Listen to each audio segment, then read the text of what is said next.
दोस्तों, कल्पना करो एक ऐसी दुनिया जहां आसमान खुद इंसाफ करता है, जहां देवता अमर हैं और इंसान सिर्फ एक मोहरा। लेकिन हर युग में एक ऐसा इंसान जन्म लेता है जो सवाल करता है, अगर मेरी किस्मत पहले से लिखी जा चुकी है तो मुझे जीने का हक किसने दिया। एक कहानी है एक नश्वर इंसान की जो अमर देवताओं के सामने खड़ा हुआ और जिसने स्वर्गीय मार्ग को ही चुनौती दे दी। इस दुनिया में स्वर्गीय मार्ग ही सबसे बड़ा कानून था। देवता ऊपर आसमान में रहते थे और इंसानों की जिंदगियां नीचे धरती पर एक तय स्क्रिप्ट की तरह चलती थी। कौन अमीर होगा, कौन मरेगा, कौन कभी ऊपर नहीं उठ पाएगा, सब पहले से तय था और इस सिस्टम को बदलने की कोई इजाजत नहीं थी, क्योंकि जो भी किस्मत से लड़ता वो स्वर्ग का दुश्मन बन जाता। उस इंसान का नाम था रुद्रलीन। न उसके पास ताकत थी, न कोई दिव्य हथियार, न कोई देवता का आशीर्वाद। उसने सिर्फ देखा था अपने परिवार को मरते हुए,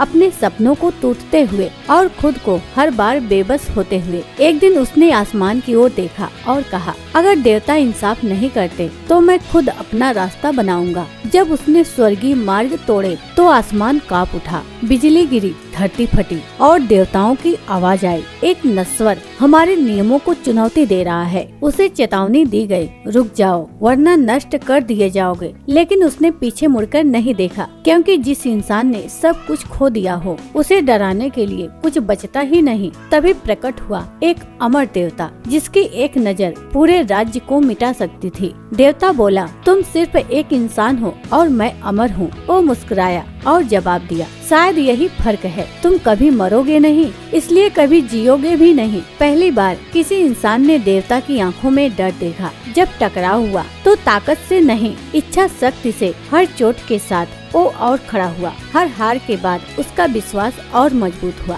और तभी हुआ असंभव। स्वर्गीय मार्ग में दरार पड़ गई। जो रास्ता कभी नहीं टूटा था वो एक नश्वर की जिद के सामने टूटने लगा। देवता समझ गया, ये इंसान सिर्फ लड़ नहीं रहा, ये युग बदलने आया है। कहानी सिर्फ फैंटेसी नहीं है, ये हर उस इंसान की कहानी है जिसे कहा गया, तुम ये नहीं कर सकते। याद रखना, देवता अमर हो सकते हैं लेकिन बदलाव हमेशा एक नश्वर से ही आता है। अगर वीडियो पसंद आया हो तो लाइक, शेयर और सब्सक्राइब करना मत भूलना, क्योंकि अगली कहानी और भी ज्यादा खतरनाक होगी।